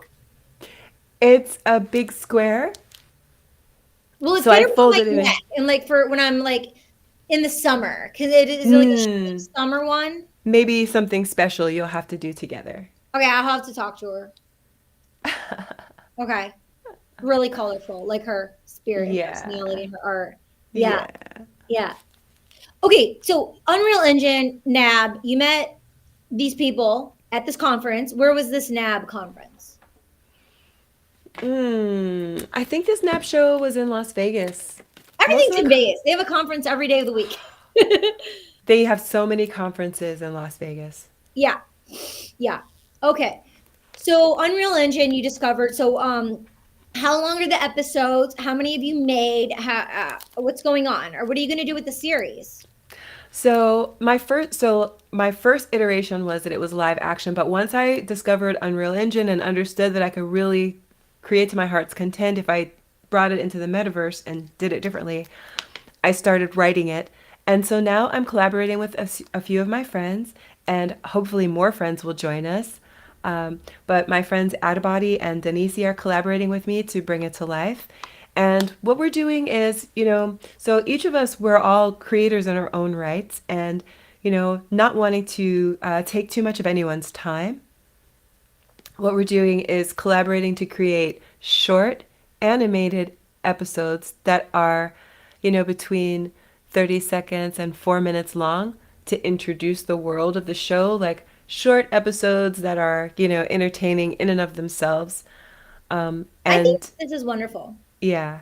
And then we can, my concept is like, these shorter episodes, they do tell a full story. And I'm still working on the script. We have to see if this works. A lot of times, well, I imagine that you probably know, but all listeners might not know. For myself, anyway, as a screenwriter, a story that I write, however concisely I write it, even if I'm directing it too, which I have had the pleasure to write and direct something that I've written and cast the actors. So I have had this really satisfying experience of getting to see everything all come together. But even under this much, having this much control, it's still a collaboration, very much. Yeah, And so, in Hollywood or entertainment, we call it it takes a village. You watch the yeah, credits, and so many people are involved. But like you said earlier about like you don't want your physical time to equate to the currency of your moment. But um, the other thing is collaboration. Like it's more fun when we could do everything. Oh, we can do everything on our own. Yeah, but it's isolating, and the joy of life is the connection. And collaborate. absolutely. It's more fun. Yeah, absolutely. And it's wonderful because it's given me an opportunity to really highlight the talents of my friends. And some of the things that we're doing is we're live streaming. Like, so every 2 weeks, we do a live stream. So we have production team meetings every week. And every other week, we live stream the meetings so that the way I put it, so we could show off the work that we've been doing. Because one of the things I think is really a tragedy is when creators, we do these long projects. And I know, coming from Hollywood as well, we have to work in private, we have to work in secret because people really do get out there and steal ideas and there's leaks and all kinds of things that can devalue your IP. You know, um, Yeah. yeah, including just somebody just randomly, introducing it out of context. There's all kinds of things that can happen that's not really helpful and that can be deflating as the creator. And that's the most important thing. The most important thing is as a creator to stay buoyant and to see the project through. And that really is so much easier when you have a good team. Also, of course, having the wrong it's better to work alone than with bad teammates or teammates that are not really progressive. It's always better to work alone than to work with people who are not in alignment. I have to say that. At least working alone, you can go as fast as you can. But if you can find people who are aligned with you, oh, it's so much sweeter. Your jokes will be funnier. You have a better time. I'm having a great time. We push each other. We help each other stay out of the murk, out of the mud, and we share things. As a director, I'm sharing lots of ways that's helping Adabody and Denise see how they can shave time. Because as a director, I'm like, oh yeah, we're gonna be using duct tape. Cut and pivot. Cut and pivot. You You can't know? be attached to the outcome. You have to deal with what comes in your face and be like, drop it. Like Yeah, nothing's gonna hold me back. Like yeah, money, nothing's gonna hold me back. I make anything I touch turns into gold. Make it happen. But what I've learned from what you're saying, what I've learned along my creative journey is when I see someone I vibe with and I want to like create something, and I have this world of like animation or all these ideas for yeah. like this long term thing. I ran cross country, so I'm like very loyal, more of like a long term kind of person. But what I learned is like, let's do this one project. Let's do this one project together, a short-term project. Let's do one and we see how it goes. We see how we dance, how we communicate with one another. We see, because we have these ideas of what we think someone could be like, but they might not meet our ideals. Like you said earlier, like, the same values um, of like the missions of what we're creating. Like people say something, but like what does your action show? So I love taking it like one project at a time, and then after that be like, okay, cool, let's be on the same team, because it's important, especially if you're a leader in a team and you bring someone else to the pie, and they could be like, deflating certain energies. You have to make sure like everyone is going to complement one another, and knowing how to protect all energies. And because we're all very sensitive, we're resilient, but we're very sensitive. It's our too, our visions and like what we're creating. Yeah, I love it. So you're doing these short stories, animation, and then it's Well, going to be it's not. They're not short stories. It's. They're not short stories. There are shorter moments in a long story. got it. Yeah. Okay. And then so there'll be puzzle pieces, and then it'll go to a big story. It is a whole big story. It's just like, so for example, Oh, big story. Is that the yeah, name of it? no, it's called Super Kind. But like it's like a soap opera. It's an ensemble cast. So there are many characters, and you're not going to see all the characters in every episode. In one episode, you might be with this one particular character on this particular day, and then, you might be with some other character on another episode. So it's one story, but these characters and their stories intertwine, sometimes in unexpected ways, hopefully often in unexpected ways. But this is a fun story about our probable future. It's a cryptocentric future, and it's a fabulous combination of the futuristic, bizarre, whimsical, and a tiny bit of the familiar. But the concept is that this is a place that's existing here and now. It's just not here, like in your hometown. It's maybe in a remote location. I was really inspired when I read this article about these huge ecosystem structures that are being built, like a huge pyramid, for example, where an entire ecosystem is inside of there and people can live in there and they never leave out of there and it rains inside and so on and so forth. Oh, yes, an entire ecosystem inside of a pyramid. They're building these huge structures. And Where? so I would have to Google it. I don't want to tell you wrong, sis. Let's just Um, I'm an AI right here. Let's go. What should I put in? yeah. Oh gosh, I wouldn't even know where to begin to Google. Let's see, like Let's maybe see. put. I know the ones I saw were in Asia. I wish I could remember the name of Asia the public. pyramids. That was like the shape, but they were building like these huge ecosystems. It was these are like experimental ecosystems for people to like live inside of. Like the idea would be like, you're outdoor, there's like waterfalls, there's grottos, there's rivers, there's shopping. Like you wouldn't have to leave this giant structure basically. Yeah. It says different things. So it shows like Asia, That's Egypt. where I saw it in Yeah. Asia. That's where it's saying we're reigning inside pyramids, pyramids in Asia. Yeah. We'll have to do our own research and look that up more. Yeah. I mean it's not I'm obviously this is not something that's complete. This was something I was reading about that was being conceptualized at the time. Oh yeah. Um No, speaking of, switching gears back to music real quick. hmm, I'm on this newsletter, and they gave a list of like 6 or 7 like huge music influencers, where they have a clothing line and they're like these big pop stars.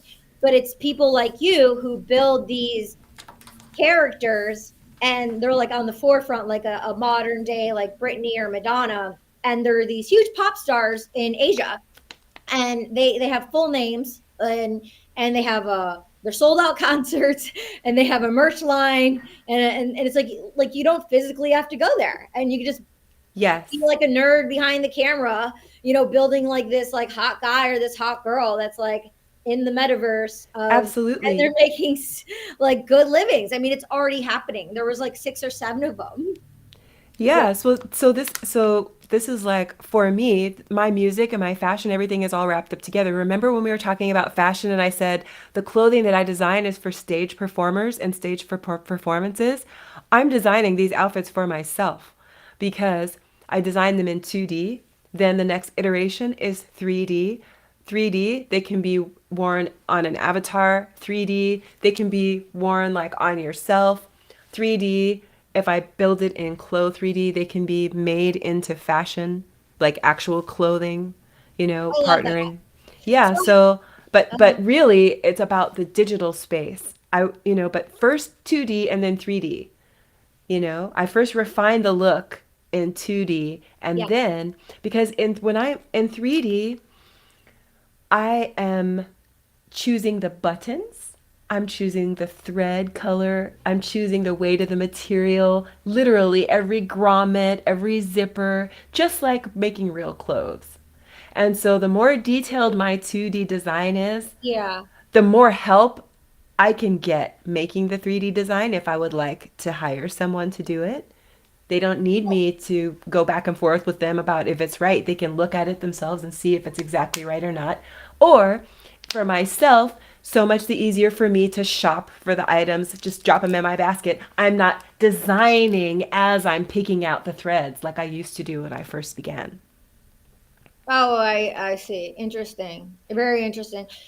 I don't know if this correlates, but I know with animation, my cousin's an animator. He went to this the school in Detroit where we were raised in Michigan, but he was a lead animator on the TV show Archer that just ended not too long ago. But I love that show. yeah, so Um, so I know he does 2D art and then 3D art, but like 2D art, a lot of people do, but it's animators, it costs money to make to do anim. But I heard like 3D animation's more expensive than 2D animation. Is that the same with the animation that you make if it's 2D or 3D, or does it not matter? Well, before I answer your question, may I please ask, when you say more expensive, you mean for whom? You mean like the animators get paid more? Is that what you mean? Yes? Yes. So the tools I use, also answering your question earlier, is Blender. Blender is great for 3D animation. It's absolutely phenomenal. I remember when Grimes came out and she was using Blender and she was talking about Blender a while ago. I haven't tried to use it yet. It's So, fantastic. And talk plug-in sibling. no way. Yes, they've got plugins for Blender. You're gonna love it. Wow. It's so overwhelming because it's like I should just try it, but it's like another new thing to start. It's like I It's don't not another new thing to start. It's an expansion of your expression. And let me give you something that you might love. yeah. So like I podcast, I have video podcasts too. And I Wait, you love, have a podcast? huh? You have a podcast? Yeah. Oh, we're like fellow podcasters over here. Yes, come be on it. Come I be had on no it. idea. I had no idea.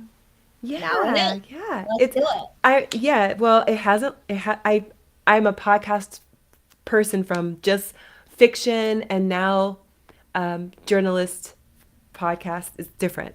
But what I was going to say about the 3D world and 3D environments is, you know, for people watching us right now, they're watching on their screen. It's Shout out. cool. Yeah.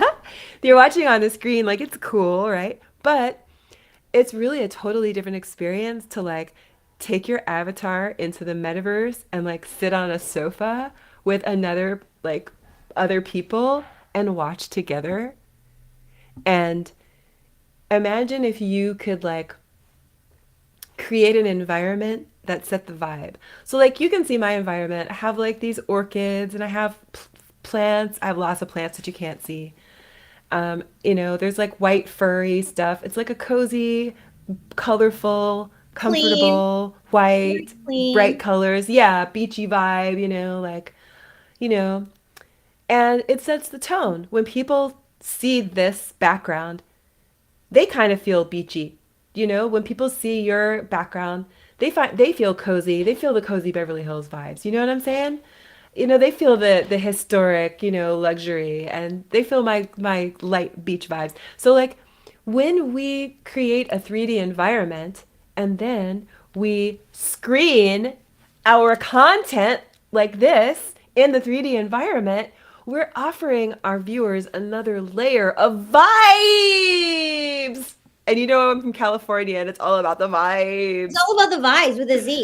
And I have a couple questions, or I have a comment and a question. So I just started doing lives. Like I've had my podcast since the end of 2019, and I would just like do the podcast, put the video after, put it on all the podcast platforms. But this is like a whole new element to it that, and like I'm an actor and like my voice, I'm a personality, whatever, I'm a human.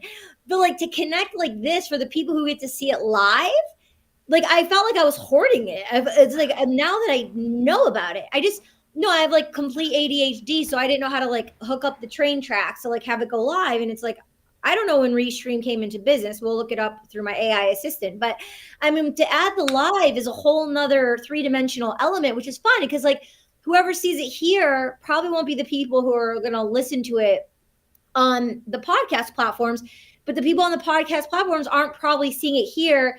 And then we have a partnership with Rad NFT TV. So it's going to go there in over 4.5 million homes for people who have deal with Sony and PlayStation or, so it's like there's so many ways. So that I think it's really cool and it's new and it's exciting and it was kind of like nervous because this is I think the third time I've done it. But once I get started, there's no stopping me. But what I have the question that's the comment. The question I have is where in the metaverse do you do it? So, the first thing is the building happens in Blender. Okay, Oh, building in Blender, and it's very important to know when you're building in Blender the final destination for your environment.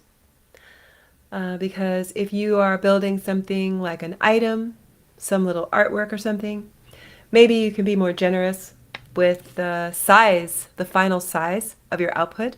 This is really important. I have to highlight this. If you're building for a game or for an environment like spatial or, somewhere where you're going to import your environment. So like if you're a Web3 person, maybe you have bought some land, some Web3 land, some crypto land somewhere in Decentraland maybe, or Expector, or maybe you bought some crypto land somewhere and you want to build something on it. Very likely the thing you build can be built in Blender, and then you're going to kind of upload it, import it into your shared space on this platform where either you paid or the developer is paying for you to bring your stuff. So the smaller the file size, the more smooth your experience will be for the people that visit. It's really important. so I have some questions. Oh, go ahead. Is there more? Yes. So I just wanted to say that. So assuming that you built your environment in Blender and that you've taken the care to optimize it for your final environment, and so maybe then you want to upload it into Spatial. But before you do, maybe you want to bring it into Unity. Is Unity. spatial still free? Yes, it is, but there are a lot of there's a lot of features, Okay. available So on basic on is Spatial. free and then you pay for features. Yeah, like premium stuff, like if you want to have like multiple hosts and certain kinds of controls, it's definitely worth it if you're going to be hosting. But also, you might want to take your environment and bring it into Unity to add some interactivity and some gamification before you bring it into Spatial. Spatial has so many features, but the other option, there's many, many options, by the way, but there's also, like Cyber, let's see, if it's cyber.io. There's a lot of other places where you can like upload your own GLB file. So you would create whatever you want to create in Blender, optimize it, transform it into a GLB, and then you can bring it into almost anywhere and you can scale it up, make it the right size for your avatars and everything like that. And then what you'll do is you will use the URL, like the link, the URL, for example, for our live stream, and you can drag a screen right into your environment so that the avatars can watch it on a screen or in a cinema or, however This you sounds envision. That sounds easier. And I mean, I hope whoever's listening is taking notes. I mean, this is a lot of valuable information. I'm so grateful that you've showed up today and you provide such valuable information for the listener to learn and grow and utilize these tools. That's really exciting. Wait, was there more? Was there? No, no, just I was just saying like, how fun it is that, with 3D environments, we can not only like have an experience like this watching live, but you can watch live with other people Yeah. live. So yeah, I know it's like live and more live. So yeah, Near Protocol, they're one of our sponsors, and I always forget because there's so much going on. But they built me my own movie theater, my own podcast studio, and it's so cool. So it's like you're here as you are, I'm here, and in the middle, I'm showing like your uh your new film, your new animated project, or I'm showing like art or whatever you want to call it. That is cool. Yeah, so he will take these episodes and it'll be like with the link to my movie theater. You Well, and around my movie, I had them build it. They built the tech people build it, but it's very like Chanel and like all these like Grecian columns. Like it's beige, like it's very sophisticated. It's beautiful. I'll send you the link so you can see it. But let me know how I can send you some art to put in the middle as well. yeah, send me the art. I'll put your art up because I told them that's why we don't have it live right now. Like it's all my collections of my art. I'm like these need to like all be updated. They're like outdated. They need to be updated. So that's why it's not happening right now. But it can like replay and but also like be in the metaverse before I put it on Yes. the rad NFT TV. So it can have like the studio vibe.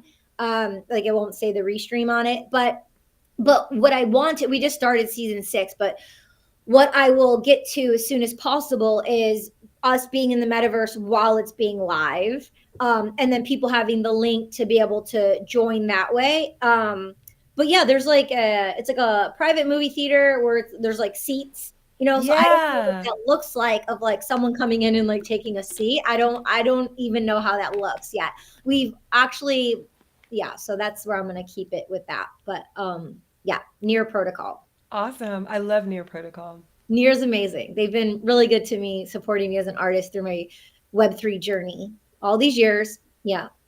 Yeah. Cool. Okay. So, where this has been a lot. So, my head's about to fall off. Where it'll be in the show notes, but where can people find you? My favorite place is for people to follow me on Warpcast. I really, I share out of there a lot. I have blogs and all these things, but I share everything out of Warpcast. So, or that's also Farcaster because maybe you use some other client, but it's all the same data. And always Maxximillian, Maxximillian. I have a Substack also. It's superkind.substack.com. And I have a website too. But like I say, I'm moving from Web 2 to Web 3. But if you're curious and you want to see my Web 2 website, you can do HTTP. I just kept it HTTP superkind.studios. I'm sorry, superkindstudios.xyz. Sorry, I just changed it. Superkindstudios.xyz. Okay. Yeah. So so I have lots of different places, but the Farcaster is just like my favorite. It's where I share like the best information.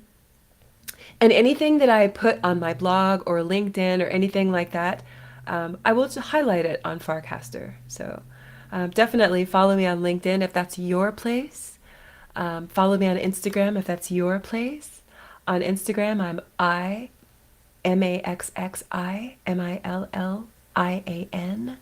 Maxximillian. Somebody took my name.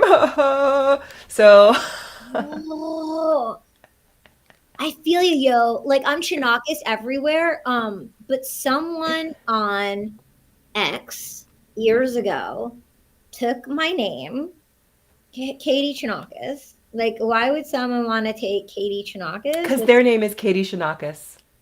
It's a face of like a male who's like he looks like a wrestler. And there's no post there. There's absolutely no post. Just someone took it like a long time ago. I guess before I got onto the X. That is wild. There's no one. Look it up. Look it up. Look up. No, I have Katie Chonakis. Sorry, someone took Chonakis. Oh, okay. He's probably a Chonakis. I have no idea. He's got to be a Chonakis. I have no idea. He's a relative. I don't know. So, okay. So, wow, this has been great. It's been such a pleasure for you to open up and share everything. And like you said earlier about like how you go live with your team like every other, time. Yes. The flip to that is by showing up and being live and vulnerable. It's like, okay, someone may try to take your idea to a certain extent, but it'll never be the way that you and your team that you're gonna do it, because no one knows your vision. So they can try to take all they want, but that falls short. It only goes so far. I mean, someone can take an idea because it won't be the way you're gonna direct something or the way I'm gonna make something, because like no one has you the chemistry of you and your team. You bring up a really, really important point. And there is so much fear around working in public, and yet independent creators need to work in public. We don't have the big budgets of the movie studios to blast everybody with commercial ads to get the word out. It's better for independent creators to build our audience as we're developing these super long projects that take time to develop, or even projects that only take a matter of weeks to develop. Better for you to share a little bit of your progress each day so you can gain the attention and the organic following of people who are interested in maybe the colors that you're using or the fact that you're working with yarn, right? But there's a lot of complexity to this. One of these things, as a creator, some of us feel like we're not good enough. And, a lot of creators, even a finished product that they've made as well as they can, they don't feel confident enough to show. So creators damn sure don't want to show something that's a work in progress. Get out of here. Well, I have learned, I was like that, but I've learned it's the best marketing. So, for example, Dr. Marcus Collins, genius, marketing genius, great person, teaches at the University of Michigan marketing. And he has a book called For the Culture. You can get it on audio, read it. It's called For the Culture. And I was able to, he's a contributor for Forbes. He flies around everywhere. If you just go to his Instagram, you will see he's on all these news and TV shows, and like LVMH found him. Like you don't have to have all these blasts of da-da-da. Like people will find you. Like they will find you. They found him, LVMH. Like he did Beyonce. He was the brainchild, like he did this strategy for Beyonce's tour. Like he took McDonald's out of the gutter and like accumulated with his marketing strategy everything that happened of bringing the culture to McDonald's. Anyway, like he just look him up. He's going to be on the podcast this season. But what I did was I had the pleasure to be like a bird's eye view, because my relationship with sharing things as an artist, hoarding it, the fear, blah, blah, blah, all that jazz you can think about from non-education and not knowing certain things. So I was able to see and witness his strategy and marketing play of what he did for the book before it even came out. He created such a buzz about the book and did what he did for the book. And then the book came out in May and it was already like a sensational hit and all that jazz. So it really taught me a lot about sharing the work in progress, as you were mentioning. So I think it'd be great for you to listen to that audiobook or read that book. One, and then the last thing I would like to say on that topic is, by showing up live and sharing what we're sharing, we don't know who's listening and where people are at. And we could be like, for me, why I have the podcast is to be that like burst of inspiration to inspire someone to take the next action, whatever it may be, So if this help someone or support someone to show up for themselves, to get on fire, to be creative, to do something, like I feel like, okay, we've done our job. It's not really a job, but it's like that's the part of life, to enhance and enrich one another through creativity, or no matter what it is. Our lifestyle of choice is through the arts. So, and it's important, and we all know that, and we know it because we live it every day. But there's so many people who want to, who yearn to, who aren't. So if it's those kind of people who are listening and tuning in, I think it's really magnetic for you to share what you do share. For the people who want to be more creative, and make a living for the arts. Yeah. Yeah, well, I want to encourage everyone to move toward creativity because I've never felt sorry for being more creative. All the regrets I have are times that I didn't try or didn't create. I never created something and then was like, oh, that was a waste of time. I always go, hell, that was interesting, or that was fun, or that was cool, but more usually, I discover something wonderful. But I've never felt that time spent creating or exploring has been a waste of time. Love that. Love that. Wow. This has been epic and amazing. We're going to roll out here. Thank you so much for joining me. Everything will be in the show notes. So I hope you were taking notes. And if not, replay this. Definitely share with one person you think that would benefit from this episode. Because of you, we're in the top 2% out of all known podcasts. I really appreciate you tuning in. Any last words before we roll out? Yes, this is something from my own very personal life. And it's like my most favorite piece of wisdom and advice that I say it to myself many times a day. But no criticism for myself means no criticism for others. And it just feels so good to be free.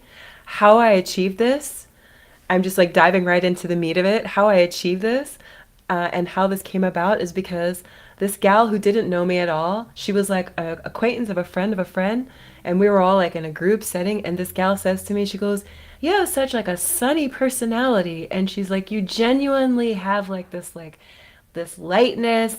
And she like, we've been together for a while, and she's like, that person had said something to you, and if that had said that to me, it would have really pissed me off.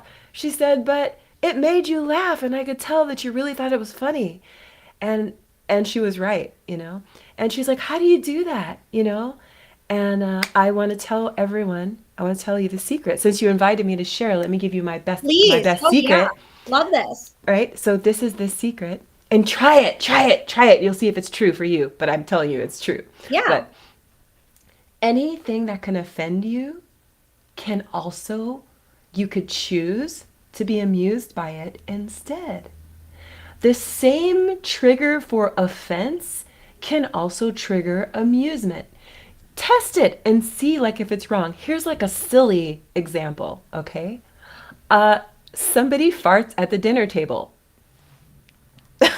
That is so offensive and Does that really terrible. happen? Just kidding. No, but it's so offensive and terrible, right? Like it's like the worst, right? Now someone could get really angry and be like, "How dare you? I prepared this beautiful meal and you've ruined it." And they can get really mad, right? Or there could be a moment where everybody laughs. And that's kind of my point is, in life, even here's another example. In life, let's say you come up against a really grumpy person, right? You're walking down the street and the person's like 2 feet away from you, but they still go, "Move out of the way," right? Right? Yeah. I mean, okay, now I've actually had that happen. I'm from Los Angeles. There's all kinds of personalities, right? Now, that's something that I could be very offended about. I could say, "Oh, he's saying it because I'm black," or I could say, "Oh, he's saying that because I'm a woman," or I could be like, "Oh, there's a million different victimy, blamey, uncomfortable, unfriendly, unnice, unloving stories I can make up about that interaction." Or I could be amused because that's literally the grumpiest guy I've ever seen in my entire life. Wow. You know? So I'm Yeah. saying, right? So like that's something that I realize like every source of irritation can also be a source of amusement. It's just, where am I at? I have So, questions. I have questions. yeah. I have a statement to that, but now we're gonna go tit for tat over here. But no, Okay. no, I have a question though. Okay, it seems like common sense. Okay. So were you taught that growing up? No, no. What happened along the way? Because what I'm hearing from you is you hold compassion, you have non-attachment, you have compassion, you hold space, you don't Don Miguel Ruiz, the four agreements, first agreement, do not take anything personal, so you don't take it personal like it was to No, you. I didn't say any of that. Now, those all of those things which you said is a lot of wisdom, and Katie, I don't disagree with any of those things like what you said, but my thing that I'm saying is so much more simple Tell than me, that. like, where It's did you learn just this from? it's not a learning, it was an epiphany. It was a moment that I recognized in the moment because somebody was rude to me, and it was just like I told you. Imagine, like, I'm walking down the sidewalk. Here's this guy coming walking down the sidewalk. There's 2 feet between us. There's plenty of room. And he still goes, ah, move out of the way. And I mean, like, I could have gotten scared. I could have been offended. I could have gotten mad. I could have said, fuck, I could have gone a million different ways. But my genuine response was laughter because I was like, that guy is super grumpy. Wow. Yeah. Like, and that's what I'm saying. It's like, it's always a choice how we respond to something. Yeah. And 1000. and and I just want to be like super specific. I can't say it applies on everything except for these two nuances are swappable. Anything that can offend or irritate, you could also laugh at it. Just try it. Next time something irritates you, go, could this be funny? I bet you'll be like, oh my God, Yeah. actually? you know? Like, Yeah. okay, like last time I was driving down Camden, it was a little crowded, and this guy was in like this old beat up work truck. It did the whole scene. It was just like a cartoon of Beverly Hills. It was like a cartoon because all the cars, they were all like this. You think they can't even get out. There was just a jam pack. And then the light turned green. Obviously, no one can go anywhere because these people are trying to turn into a parking lot. They're backing up the whole street. This guy, he's obviously a work guy. He's got like paint buckets and stuff hanging on his truck. And he's honking and honking and honking. And I swear I'm not making this up. He literally stuck his fist out the window and went, go, let's go. And I was like, oh my God, this, and it was hilarious. Now, okay, this guy was having road rage. Now, okay, I didn't go and point at him and laugh in his face. Now I'm provoking him, okay? But I did Right. laugh because it was just like, wow, it's so possible just to observe something without making it a story. And now, what you talked about, not making it personal, this is even more basic than not personalizing. I'm not even going to make a story about the guy and his problem. I'm just observing it like art. You know what I'm saying? I love it. So I'm going to share a short story since we went there. Completely different. This was very quiet and personal in my own home. So in LA in 2016, I got a new house. It was like 1950s bungalow style with like a 3-car parking garage, like all cement, with my voiceover booth, a backyard with like palm trees, like no one was around me. It was in a residential neighborhood and so great for voiceovers. Like it's a walk-in closet. Behind me is, my bathroom and then my own backyard and then all this cement for this garage, right? And but behind the cement of, where the cars were, was another house, and they had a dog, right? It wasn't like a yappy dog, but it once in a while barked. So like when I'm in my home, it's sunny, it's bright, it's quiet. I'm in there. I'm living in it. Now I'm living in my home and I'm just having some moments just like living in my home, just listening to the sound of silence. Listening to the sound of silence. an appreciation of my new quiet home because I need to have things very quiet, right? So I can think straight. So this is this was a very pivotal moment, and it's happened different times, but this was a specific time where it was kind of new for me. So from like a neuroscience background, right? You have you can fire wire your neurotransmitters, your synapses, you know, and then so what happened in that moment was a choice.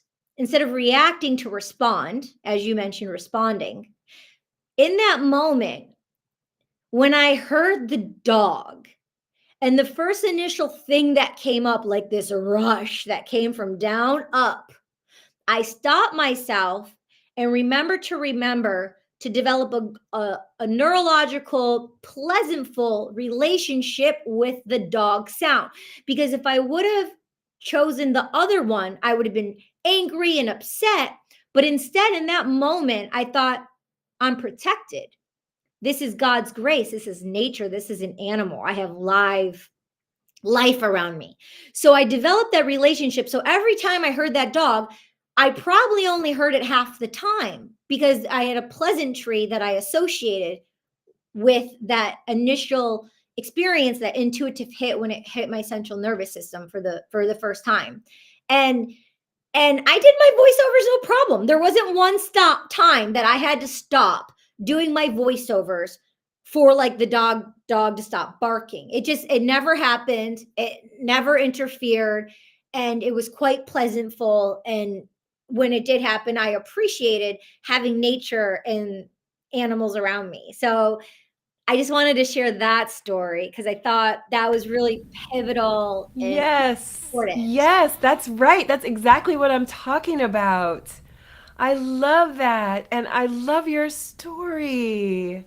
That's exactly the way that I think, just like what you said, Katie. That's so beautiful. Yeah, and I went on living in that home, you know. I gave up my house before the pandemic, but I had a pleasant full time like living there. And that's your home base where you decide you're going to live, you know. So it's important those choices that we make. Yeah. Yeah. Lovely. Okay, any other wise words or anything before we conclude? I don't hear you. That was my very best, my final words. And I Love it. love that we both share that experience. And I Yeah. hope that our listeners will share it too. And that when we have these synchronicities, that we'll all think of each other. Yeah, they need to have like a live chat in this restream so people can like leave their experiences if they identify and relate and things like that. Yeah, restream, Tell him, con- Katie. contact support. Tell him. The sun's like starting to come in right here. I love the sun. Okay, Maximilian, she is over now. Share this with one person that you love. I appreciate your support. Thank you to all of our sponsors, to the people who tune in. Again, because of you, we're in the top 2% out of all known podcasts. And we'll see you next time. Ciao.